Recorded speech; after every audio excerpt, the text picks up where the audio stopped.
Kadang-kadang Kak Oya sendiri pun terfikir, aku ni buat apa je kat rumah ni? Hari-hari rutin yang sama. Urus anak, kemas rumah, masak, hantar anak sekolah.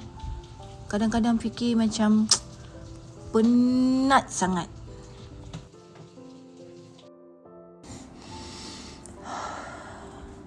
Tapi tahu tak, semua ni bukan benda kecil. Kita ni tulang belakang keluarga sebenarnya. Kalaulah rumah ni sebuah syarikat, kitalah CEO.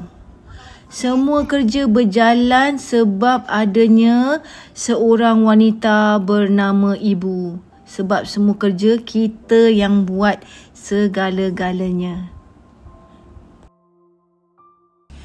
Kita mungkin tak ada sijil gantung dekat dinding. Tapi kita ada kasih sayang, kekuatan hati dan kesabaran yang luar biasa.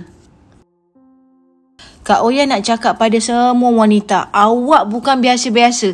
Awak memang hebat. Awak memang power.